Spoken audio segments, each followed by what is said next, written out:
اللہ وبرکاتہ۔ میرے مقالے کا عنوان ڈاکٹر عبد المغنی کا ایک تعارف۔ ڈاکٹر عبد المغنی اردو ادب کے نقاد اور ماہر اقبالیات ہندوستان کے عظیم المرتبہ دانشور تھے۔ مغلیہ دور میں اورنگ آباد میں ڈاکٹر عبد المغنی جد امجد کو قاضی مقرر کیا گیا تھا۔ خود ان کے والد قاضی عبدالرؤف ندوۃ العلماء لکھنؤ فارغ التحصیل اورنگ آباد میں قاضی تھے۔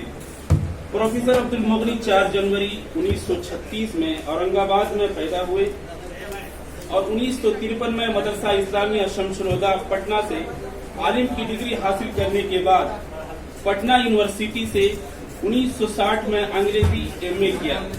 1961 میں پٹنہ یونیورسٹی میں انگریزی کے پروفیسر کے عہدے پر کام کرتے رہے۔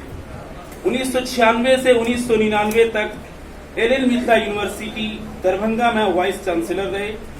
پروفیسر ڈاکٹر عبد المغنی ادبی خدمات کے ساتھ ساتھ اور تحریک کے سلسلے میں بھی عبد المغنی کی خدمات ناقابل فراموش ہے۔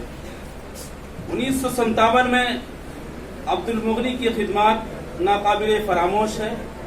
تا زندگی انجمن ترقی اردو بہار حلقہ ادب بہار کے صدر رہے اور ان کی رہنمائی میں اردو کو بہار کی دوسری سرکاری زبان بننے کا موقع ملا۔ ڈاکٹر صاحب کی پہچان اقبال شناسی حیثیت سے عالمی سطح پر شہرت حاصل ہوئی۔ پروفیسر ڈاکٹر عبد المغنی ایک بلند پائے ادیب تھے، تاریخ داں تھے، ماہر سیاست تھے اور بہترین صحافی تھے۔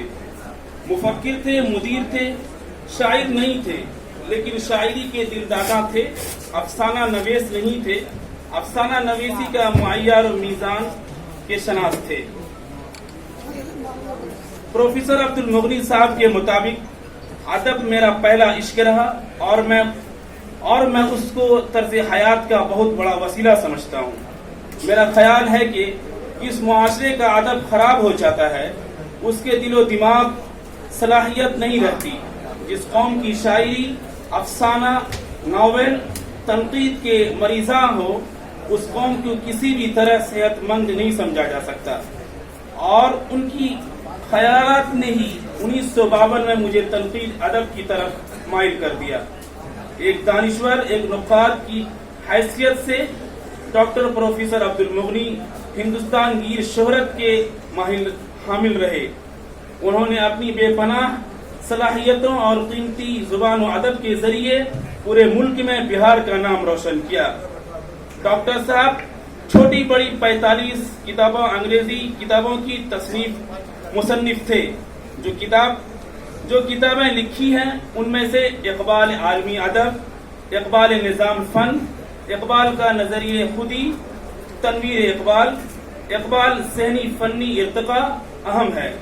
ان کے تنقیدی مضامین کا پہلا مجموعہ 1963 میں شائع ہوا، جو 412 صفحات کی اس کتاب پر ان کی کل 14 مضامین شامل ہیں اور ان کا پہلا مضمون اقبال اور شخصیت پر ہے۔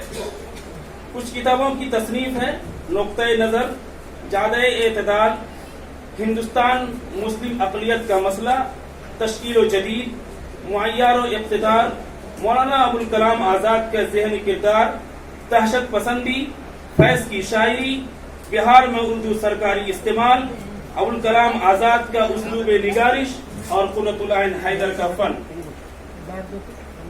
ڈاکٹر صاحب اس جہاں پہ بنیاد کو آباد کرنے کا حوصلہ رکھتے تھے اور تنقید نگار کو حقیقی مصنف کو سمجھتے تھے۔